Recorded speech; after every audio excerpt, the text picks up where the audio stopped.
और करते रहेंगे जब तक उन्हें उनके हुकूक नहीं दिए जाते।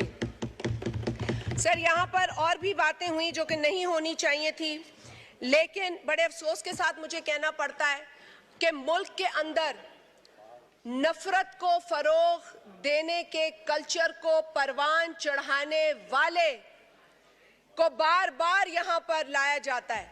जो इस ऐवान का हिस्सा ही नहीं है उसका बार बार जिक्र किया जाता है। जो इस मुल्क में फितना फैला रहा है उसको बार बार इस ऐवान में लाया जाता है। बार बार ये कहा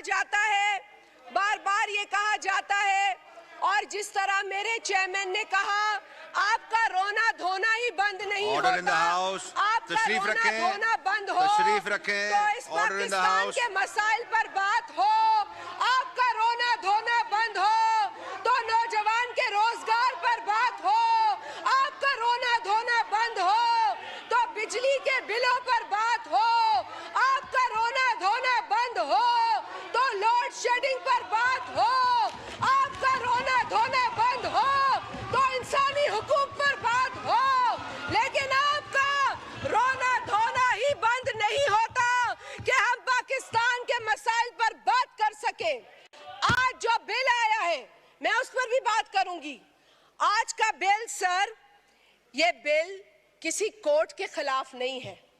ये बिल तो इस मुल्क से, इस पार्लियामेंट से लोटाक्रेसी को खत्म करने के हवाले से है। ये जो पार्टी खेलने का सिस्टम है इसको बंद करने के हवाले से है। कभी ये पार्टी, कभी वो पार्टी, कभी ये पार्टी, शुरू होने से पहले ही खत्म करने का बंदोबस्त हो चुका है। तो ये बिल उस हवाले से है। अगर इस बिल को अंग्रेजी का मतन, किसी को अंग्रेजी का मकसद या तर्जुमे, लॉस्ट इन ट्रांसलेशन भी बहुत होता है, तो अगर कोई तर्जुमे में कहीं गुम हो चुका है तो उर्दू भी पढ़ ले और अंग्रेजी भी पढ़ ले। इस बिल के अंदर पार्टी लॉयल्टी को इंश्योर किया जा रहा है। पार्टी लॉयल्टी को इंश्योर करना कहाँ गलत है? ये किस मुआशरे में गलत है? ये किस पार्लियामेंट में गलत है? ये तासुर देना कि ये अदालती ऑर्डर के का कोई कॉन्फ्रंटेशन है, it is absolutely wrong. No court has the right to make laws. It is only the parliament's prerogative to make laws, to do legislation. No court can rewrite the constitution. No court can write a new law for us. The parliament will do that and the court accepts it.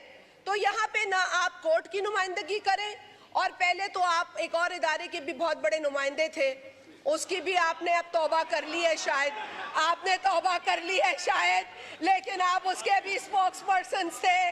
हमें पता है, हम जानते हैं कि वो press conference बाद में करते थे, आप उनसे पहले करते थे, और आप तो नैब के भी बहुत बड़े स्पोक्स पर्सन रहे हैं।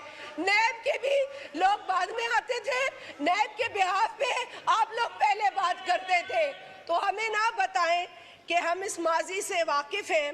बात यहाँ पे उम्रों की भी हुई है सर, अब उम्रों की बात पे थोड़ा आ जाए सर। ये बहुत ही, मैं समझती हूँ कि दिस वाज क्वाइट इनअप्रोप्रिएट।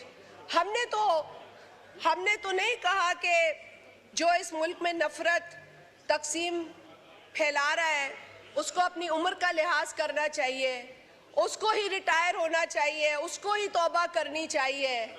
लेकिन आप जो है, और अब मैं तो भाई बोलना भी नहीं चाहती 70 से ऊपर कौन है और 75 को कौन पहुंच गया, तो बोलना भी नहीं चाहती थी ये बातें।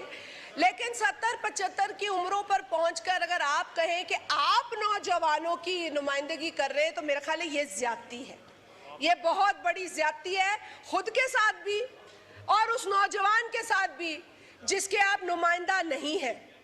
आप अगर उस नौजवान के नुमाइंदा होते तो लोगों को ट्रक की बत्ती के पीछे नहीं लगाते। आपने इस मुल्क के अवाम को ट्रक की बत्ती, 1 करोड़ नौकरियां देंगे, 50 लाख घर बनाएंगे। आपने जो चूरन बेचा, आज आप उस चूरन पर बात भी नहीं करते, आज आप बोलते भी नहीं